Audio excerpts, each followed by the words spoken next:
Qu'aujourd'hui, on a une première richesse qui est notre épargne et notre salaire. Mais la deuxième richesse, en fait, qu'on a, c'est aussi notre capacité d'emprunt. Ça, même avec un salaire de 1005, 1006 par mois, on peut l'exploiter. Le clé en main, c'est un énorme gain de temps pour ceux qui n'ont pas le temps. C'est une énorme sécurité pour ceux qui ont peur. Et c'est vrai que dans l'immobilier clé en main, il se dit plein de choses. Il y en a certains qui ont peur, il y en a certains qui n'ont pas le temps. Nous, aujourd'hui, la renta qu'on garantit, donc minimum 8%. Et c'est un vrai 8% parce qu'on inclut nos honoraires, on inclut vraiment tout dans le calcul de renta, tu vois. Ouais. C'est un vrai immeuble en location long terme, avec une étude de marché ultra solide, et on compte tous les frais. Si on n'est pas à 8%, on rembourse nos honoraires. Bienvenue à tous sur la chaîne YouTube de Baptiste Joly. Dans cette vidéo, on va t'interviewer, Baptiste, sur les croyances du clé en main.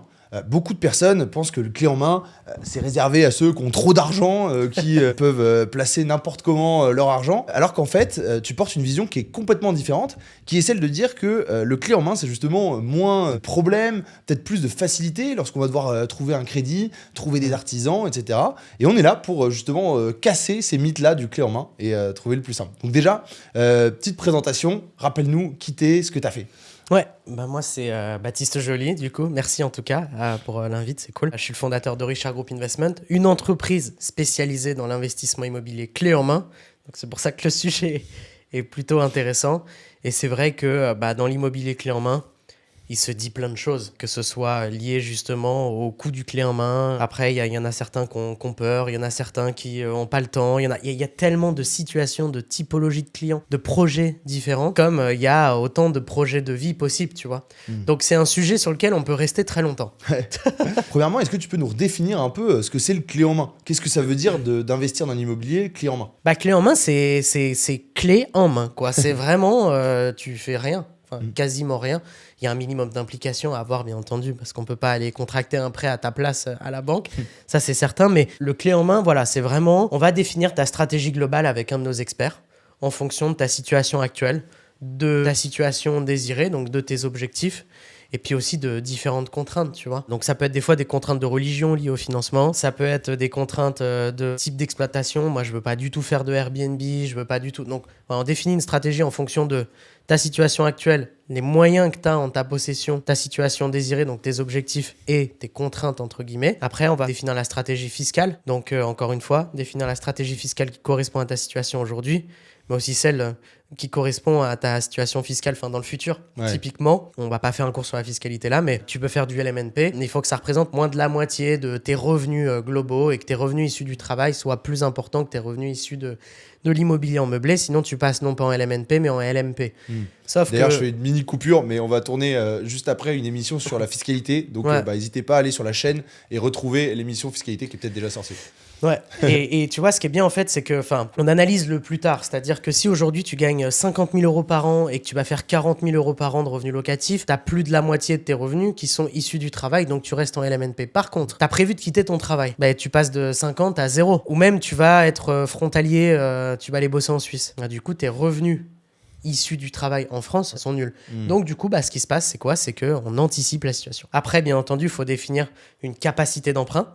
Combien tu peux emprunter pour définir aussi cette stratégie-là, ça va avec. Et après, on trouve le bien, on fait toute l'étude de marché, tous les prévisionnels, les devis, travaux, architectes, géomètres, SIA, on fait toutes les demandes à la mairie, que ce soit les demandes préalables, les permis de construire. Et tu me disais d'ailleurs, c'est incroyable parce que tu as une cliente, tu vas en parler hier, qui ne sait même pas le nom de la rue de l'appartement dans lequel elle a investi. C'est des cas un peu plus extrêmes, mais est-ce que tu peux en parler là justement, par exemple? Oui, on a plein de clients qui visitent jamais leurs biens. Ouais. Déjà parce qu'il y en a certains qui peuvent pas. Ouais. Donc on a des clients au bout du monde, tu vois. On a des clients en Afrique, Sénégal, Côte d'Ivoire. Qui sont expatriés ou qui sont... Alors, en fait, souvent, c'est des personnes qui sont d'origine de là-bas, mais de nationalité française et qui repartent travailler là-bas très souvent. T'as parfois des gens qui investissent dans le clé en main pour leur résidence principale, par exemple, ça t'arrive? Ou c'est vraiment full rentabilité, investissement? C'est vraiment que de l'investissement. D'accord. Tu vois, on a déjà tellement de typologies de clients, des clients à l'étranger, des clients salariés, des clients entrepreneurs. Il y a plein de typologies de biens, de l'immeuble de rapport, de l'appartement, de l'entrepôt, du plateau. Tu as vraiment plein de typologies. Si tu rajoutes d'autres typologies, bah déjà, tu perds l'ADN de la boîte. Déjà, nous, on a créé tout ça pour permettre aux gens de gagner de l'argent avec l'immobilier. Et puis, en fait, si tu commences à faire de la résidence principale, c'est un autre métier. Ouais. La résidence principale, il y a la dimension coup de cœur. Ça ne matche pas du tout avec ce qu'on est en train de faire là. On veut surtout pas de dimension coup de cœur. En fait, c'est une entreprise que tu lances, tu vois. C'est un business plan, tu regardes les chiffres. Bon, bah voilà, je vais faire tant en termes de valorisation, je vais faire tant en termes de bénéfices. Et ça, c'est vraiment le plus important. Et il faut pas aller plus loin que ça, tu vois. Du coup, on repart sur les mythes un peu du clé en main. Mais tu vois, sur Instagram, on peut suivre beaucoup de gens qui vont donner des conseils pour investir directement, peut-être acheter une formation pour éviter des erreurs, etc. Pourquoi la plupart des gens pensent qu'ils vont pouvoir mieux faire eux-mêmes et pourquoi c'est souvent dans 9 cas sur 10 pas le cas? Il y a différents sujets. Déjà, le faire soi-même versus clé en main. Tu peux le faire toi-même, comme quand tu lances une boîte, t'es pas obligé d'avoir un mentor ou autre. Simplement, dans l'immobilier, tu vois, moi j'ai commencé l'immobilier en 2016-2017, commencé par faire investir mes parents. Il y a plein de vidéos sur internet d'ailleurs de l'époque, où une vidéo avec Olivier Seban, c'était 17 ans et presque 3 appartements. J'ai fait acheter 3 appartes à mes parents. Donc tu vois, ça fait déjà un moment. En fait, ce que disait toujours Olivier Seban, et il a vraiment raison, c'est que une simple erreur dans l'immobilier peut te coûter des dizaines de milliers d'euros. Ça, c'est réel, tu vois. Ça peut coûter vraiment très, très cher. Donc, tu te plantes sur une estimation de travaux, 30 000 balles. Hein. Tu te plantes sur ta valeur locative, tu perds 1 point de renta. Tu te plantes sur le prix d'achat, ton bien, tu le revends avec une moins-value de 50 000. Tu te plantes sur ton financement, ton assurance, tu la payes 15K trop cher sur 20 ans. Il y a tellement de variantes, d'optimisation qui font que tu dois te faire accompagner. Moi, je me suis toujours fait accompagner. Que ça soit sur l'IMO, sur le développement de RGI aussi, pour recruter, pour structurer, pour délivrer de mieux en mieux, avoir la meilleure communication possible avec nos clients, la gestion financière, là, toutes ces choses-là, je me suis formé aussi. J'aurais pu le faire moi-même, ça m'aurait pris 10 ans, j'aurais perdu des centaines de milliers d'euros. Et voilà. Le fait de le faire soi-même, très souvent, c'est des personnes qui ont jamais fait. Un peu naïves. Il n'y a rien de mal, attention, hein, mais je veux dire, qui se disent, bon, bah voilà, c'est simple, ça va être fluide, je vais investir dans ma zone. Bon, après, ils mettent en loc, ils se rendent compte que l'artisan, il y a des malfaçons, il y a machin, il y a truc. Donc, nous, aujourd'hui, plus de 50% de nos clients, c'est des clients qui ont déjà investi par eux-mêmes. Ah ouais, ok. Ouais. Donc, il y a une vraie douleur sur non, je veux pas le refaire. Je veux pas gérer les artisans. Et après, tu as des douleurs différentes. Tu vois. J'ai un autre mythe qui m'était venu aussi. C'est le mythe de la marge cachée. Et d'ailleurs, ça a été un marketing pour beaucoup d'entrepreneurs sur Instagram de tacler les agences clés en main en disant bah voilà, ils vont prendre de la marge par-ci par-là, c'est pas les vrais trucs, etc. Vous, je sais que vous avez une vraie transparence sur les prix. Est-ce que tu peux nous en parler? Ah, c'est un vrai sujet, ça. Bah, sur plein de boîtes. Nous, aujourd'hui, on prend 8% du coût global de l'opération. Okay. Donc en fait, on est incentivé sur tout. Bien entendu, on prend sur le montant des travaux, donc 8%. Enfin, c'est les honoraires du client. Hein. On prend sur le coût global de l'opération, en fait. Ouais. Que ça soit des travaux. Pour résumer, tu prends le prix d'achat, les frais de notaire, les frais d'agence, tous les prix des artisans, etc. Ouais. Tu ajoutes à ça 8% et ça, c'est la totalité de votre marge. Exactement. Okay. Donc vous n'avez pas, comme certains peuvent le croire, de ce que je vois là un peu sur les stats, vous facturez 2 fois plus cher l'artisan qui vous a vraiment coûté, etc. Ouais, ça, c'est pas des trucs Est-ce que ça existe déjà dans le clé en main? C'est intéressant aussi. Ouais, je pense que ça existe. Ouais, je pense que ça existe. Donc, non, nous, en fait, ce qu'on fait, c'est qu'en règle générale, on préfère négocier le prix le plus bas. Ouais. De toute façon, cette façon de faire ne marche pas avec nos garanties de résultats contractualisés. Ah oui, bah oui. C'est-à-dire qu'en gros, si tu garantis un rendement, ton artisan, il te rajoute une com, ça te rajoute un montant. Donc, ce montant-là, il est en décorrélation avec la renta que tu as garantie. Et donc, en fait, nous, aujourd'hui, la renta qu'on garantit, donc minimum 8%, mais c'est un vrai 8% parce qu'on inclut nos honoraires, on inclut vraiment tout dans le calcul de renta, tu vois. Ouais. C'est pas un 8% où on s'est dit, tu as une coloc à Béziers où tu as 7 chambres et que les 7 chambres, elles sont louées 12 mois sur 12 et qu'on a oublié de compter nos honoraires dans le coût global de l'opération. Non, c'est un vrai immeuble en location long terme avec une étude de marché ultra solide et on compte tous les frais. Si on n'est pas à 8%, on rembourse nos honoraires. Ouais. Okay. Voilà, donc au moins, tu vois, c'est simple. Et donc, nous, notre objectif, c'est de tirer le prix vers le bas, dans la limite du raisonnable, parce que l'objectif, c'est pas de saigner les artisans non plus. Parce que la problématique, sinon, que tu vas avoir, bah, c'est qu'ils peuvent pas finir les chantiers parce qu'ils ont pas assez de marge. Et donc, nous, on fait vraiment attention à tout ça, tu vois. Le coût des travaux, on a des chartes de qualité et les prix au mètre carré. On va être entre 800 et 1000 euros du mètre carré, en règle générale, pour une rénovation vraiment totale. Si y a ça qui a déjà été fait, bah, c'est plus 500. Si c'est un tout petit rafraîchissement, c'est plus 200. Et on check à chaque fois si c'est pas assez cher, trop cher.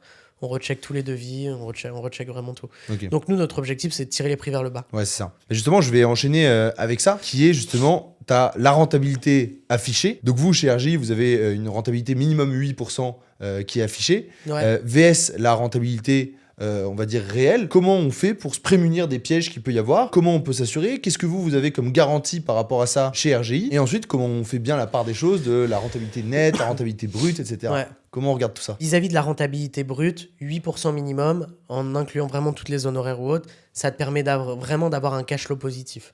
Ça, c'est vraiment ce qu'on recherche. C'est vrai que tu vas avoir des boîtes clés en main qui vont présenter des biens, sauf que quand tu calcules vraiment la renta, tu te rends compte qu'en fait, c'est pas du tout ça. Et donc, faut recalculer par soi-même via des outils comme Yuno, par exemple. YUNO, nous, c'est nos calculateurs de rentabilité qu'on utilise, en incluant l'impact de la fiscalité sur le cash flow net. Et tu vas avoir le cash flow net qui est calculé, la renta brute, la renta nette. Après, la renta nette, tu peux pas la comparer à d'autres boîtes parce que nous, on inclut les intérêts dans la renta nette. En gros, on les met comme charge. Et du coup, ça impacte fortement la renta nette. Et donc, tu peux avoir une renta nette à 4% versus une autre boîte à 6%. Mais en réalité, ta renta nette, elle est beaucoup plus importante que l'autre boîte à 6%. C'est que des calculs. Donc, tu es toujours obligé de refaire tes calculs. Après, c'est étude de marché. Tu fais ton analyse micro, macro, environnementale, démographique, analyse concurrentielle, des annonces fictives potentiellement. Tu fais des annonces, tu vois s'il y a de la demande. Nous, c'est ce qu'on fait systématiquement. Appeler les agences locales. Alors ça, attention, parce que des fois, ils y connaissent rien. Enfin, tu vois, les agences locales, des fois, ils disent n'importe quoi. T'as un mec qui vient d'arriver, il est à côté de la plaque. Mais dans l'idée, c'est un bon élément. Et puis voilà, sonder son réseau. Il y a des boîtes clés en main qui bossent très bien. Ouais. Et il y a des boîtes clés en main qui vont vraiment proposer des projets, genre vraiment coloc, 12 mois sur 12. Tu vois, moi, on est monté jusqu'à, en colocation uniquement, 16 locataires. Nous, nos calculs de renta, on les faisait 10 mois sur 12, pour être sûr, tu vois. Et en fait, t'es à 10, 11 mois sur 12. Et je te parle de zones genre plein centre Angers, tu vois. Ouais. Je te parle pas de la ville de 20 000 habitants. Ouais, Plein centre Angers, en face vraiment, tu vois, de tous les transports, collés aux universités, super bien placé. Ouais. Et t'es à 10, 11 mois sur 12. Ouais. Donc les calculs de renta à 12 mois sur 12 dans des villes moyennement développées, ça marche pas. Ouais, c'est sûr. Sauf que des fois, ton 12e mois, c'est ton cash flow. Et le cash flow, au-delà du fait que ça peut augmenter ton style de vie, ta capacité de réinvestissement ou autre, ça limite l'impact sur ta capacité d'emprunt surtout, et c'est ce qui te permet de renchaîner derrière. Ouais. Sans avoir à arbitrer à court terme sur de la revente, tu vois. Ouais, carrément. Donc c'est super important. Ok, j'ai un autre mythe aussi. C'est intéressant qu'on parle des agences clés en main, je trouve, au global. Ouais. De voir un peu tout ça et de parler surtout du domaine du clé en main et mettre en comparaison avec ce que vous faites chez RJ. Mais là, par exemple, on a un autre mythe qui est les personnes qui veulent investir dans l'immobilier, qui vont investir dans un bien physique, mais qui parfois sont loin. Comment faire pour faire vraiment confiance et se dire, bon, moi, je suis à 600 km de l'endroit où j'investis, je connais pas du tout la zone, j'ai jamais mis les pieds. C'est quoi les trucs à regarder, tu vois, pour pouvoir faire des achats quand t'es loin? Alors, c'est une question intéressante. Je peux te répondre avec le prisme un peu RGI. Comment faire pour faire confiance? Déjà, il faut se renseigner sur la boîte, avoir un bon contact, être aligné avec le discours, la typologie de projet, la zone, tous ces points-là, en fait, qui sont super importants. Après, la confiance, c'est un sentiment interne, tu vois. Et ce qui se passe, c'est qu'on voit les projets les plus fluides possibles avec RGI. C'est les clients qui nous font pleinement confiance. Ouais. On a un client, là, par exemple, qui achète un projet à 900 000 € avec nous et qui en rachète un autre à plus d'1 million. On envoie des vidéos de travaux. Il dit « Ok, super. Faut signer quoi? Ok, je sais. » Et en fait, c'est super fluide. Et t'as d'autres clients, et c'est pas grave, hein, mais tu vois, le clé en main, c'est aussi des personnes qui ont peur de faire des erreurs. Donc, il y a aussi cette énergie, tu vois, un peu de vibration de la peur. J'ai peur de me planter. Donc, une énergie qui peut être perçue un peu comme négative. Nous, on la perçoit juste comme, vas-y, tu sais quoi, on doit juste faire notre taf. En fait, c'est du clé en main, mais c'est moins fluide, tu vois. Donc, la confiance, moi, je dis, si vraiment vous engagez avec une boîte, faut vraiment lui faire confiance parce que comme ça rend le projet beaucoup plus fluide plutôt que la boîte doit vous réexpliquer pourquoi ils font ça alors qu'en fait, ils ont, nous, pour notre exemple, plus de 500 projets réalisés. Après, c'est vraiment se renseigner sur la boîte, c'est un feeling, la façon dont ils parlent, c'est l'offre, potentiellement le plan de paiement, l'ancienneté, la réputation, les avis Google, Trustpilot, les vidéos de projets réalisés. Nous, on l'a fait quelques fois. Alors après, c'est pas, tu vois, c'est vraiment que sur des gros projets, mais on a déjà fait visiter des personnes avant qu'elles signent sur des projets finalisés ou en cours de finalisation pour qu'elles puissent déjà rencontrer nos équipes. Par contre, voilà, on fait une étude avant sur la situation. Et on dit, voilà, ça le fait, on avance parce que nos équipes sont tellement en train de courir partout sur les chantiers, tout ça, qu'on fait pas de visite touristique. Ouais, c'est ça, bien sûr. Ouais, c'est clair. On a pu voir déjà pas mal de mythes, de questions. J'ai quand même 2 autres questions à te poser. Et la première, ce serait, c'est quoi la crainte que tu vois le plus souvent chez les personnes qui sont intéressées pour investir avec RGI? La crainte principale, c'est de pas atteindre la rentabilité. Que le projet soit totalement raté. Chez RGI? Mais il n'y a pas d'échec, parce qu'en fait, il y a plein de problèmes. Hein. Attention, t'as toujours des galères. En fait, le clé en main, en soi, nous, on gagne notre vie en gérant des problèmes. On ne gère que ça. C'est ça. Bien entendu, quand tu définis le projet, tout ça, c'est pas vraiment des galères en soi. Mais nous, on les gère tous, les problèmes. Les problèmes avec la mairie, les problèmes avec les artisans, les problèmes avec le financement, les problèmes. On gère tout. On est vraiment, nous, au premier rang. Ouais, c'est ça. Vraiment des problèmes. Quoi. Voilà, c'est ça. Et après, on gère tous les problèmes derrière. Mais voilà, c'est le premier problème. Le deuxième problème, c'est vis-à-vis vraiment des travaux. Ouais. Il y a une vraie peur sur les travaux. Il y a tellement de personnes qui se sont fait arnaquer par les artisans, chantier pas terminé ou avec des malfaçons, ou des artisans qui disparaissent. Ou même, il y a plein d'histoires comme ça qui ont été médiatisées, notamment avec Julien Courbet, par exemple. Ouais. Oui. Alors, je sais plus comment ça s'appelle l'émission, mais... Ouais, ils appellent les artisans, ça peut être des artisans, des mécanos, des... Ouais. D'ailleurs, le concept de l'émission, il est génial, tu vois. Je trouve ça vraiment cool d'aider les gens et tout, mais... Voilà, t'as quelques artisans et du coup, c'est très médiatisé. Bref, ça fait peur. Les travaux, c'est quelque chose qu'on maîtrise pas forcément. Il faut pas se planter non plus. Et puis, il faut que ça dure. Donc voilà, nous, on renforce vraiment cette partie-là. Okay. Et on a que des partenaires avec lesquels on bosse depuis des années. Ok. Bon, écoute, fallait les tester au début. Bien sûr. Bah oui, c'est vous qui avez payé les pots cassés finalement. Ouais. Bon, trop bien. Écoute, j'ai une dernière question pour toi qui va nous durer 2 minutes. C'est si tu avais un petit frère qui serait sceptique sur l'investissement clé en main, comment tu essaierais de le convaincre en 2 minutes? Donc, si tu veux, je peux lui poser la question en disant que l'immobilier, dans tous les cas, c'est réservé à l'élite. Dans tous les cas, on n'a pas le temps. On a autre chose à faire que faire de l'immobilier. Et c'est quoi ton prénom, tu m'as dit? Moi, je m'appelle Nicolas. Ouh là là, Nicolas. Tu commences mal la journée, toi. Non, mais en fait, ce que je lui dirais, c'est simple. L'immobilier rentable n'est justement pas réservé à une élite, puisque l'objectif, c'est de faire de la rentabilité pour limiter l'impact sur la capa d'emprunt. Qu'aujourd'hui, on a une première richesse qui est notre épargne et notre salaire. Mais la deuxième richesse, en fait, qu'on a, notre net worth, c'est aussi potentiellement notre capacité d'emprunt. Et que ça, même avec un salaire de 1500, 1600 par mois, on peut l'exploiter. L'objectif, c'est juste de faire de la renta. Le clé en main, c'est un énorme gain de temps pour ceux qui n'ont pas le temps. C'est une énorme sécurité pour ceux qui ont peur. Et c'est aussi et surtout, du coup, une façon d'économiser. Alors, ça peut paraître bizarre. Ne t'inquiète pas, Nicolas, je vais t'expliquer. Mais d'économiser parce que la boîte prend 8% de frais, mais pour vraiment tout gérer, avec le fiscaliste, tout. Il y a vraiment tout qui est géré. En revanche, tous les prix sont négociés sur des volumes très importants. Typiquement, nous, on fait au moins, en ce moment, 3 millions d'euros de chantier signés chaque mois. Toi, tu es tout seul, tu fais 100 000 euros dans ta maison, tu te fais allumer 1003 du mètre. Nous, 800. Parce que on fait venir des semi-remorques énormes de matériaux, parce qu'on fait de l'achat en groupé, parce qu'on garantit un volume d'affaires aux artisans aussi, et parce que du coup, on a un deal avec les artisans où en gros, le but, c'est d'avoir des prix bas, mais tout en maintenant une marge qui est cohérente, tu vois. Mais t'es pas le particulier qui va se faire allumer. Nous, on négocie avec Jade, qui était venu ici. C'est des clients à nous, les frais de courtage sont moins élevés. Quand c'est des clients à nous, les frais de création de SCI sont moins élevés. Les travaux sont moins élevés. On tire vraiment tout vers le bas, mais tout en restant cohérent par rapport aux marges des différents intervenants. Parce que le but, c'est pas non plus qu'ils soient en perte, tu vois. C'est qu'ils gagnent bien leur vie, mais voilà, vous faites un peu moins de marge, mais sur un volume beaucoup plus important. Donc vraiment, sécurité, temps, économie, retour d'expérience aussi. Et puis c'est une belle expérience humaine aussi, parce que franchement, toute l'équipe RGI est cool. En règle générale, ça se passe très bien. Et c'est des clients avec lesquels on a envie d'aller boire un coup, tu vois. Ouais, c'est clair.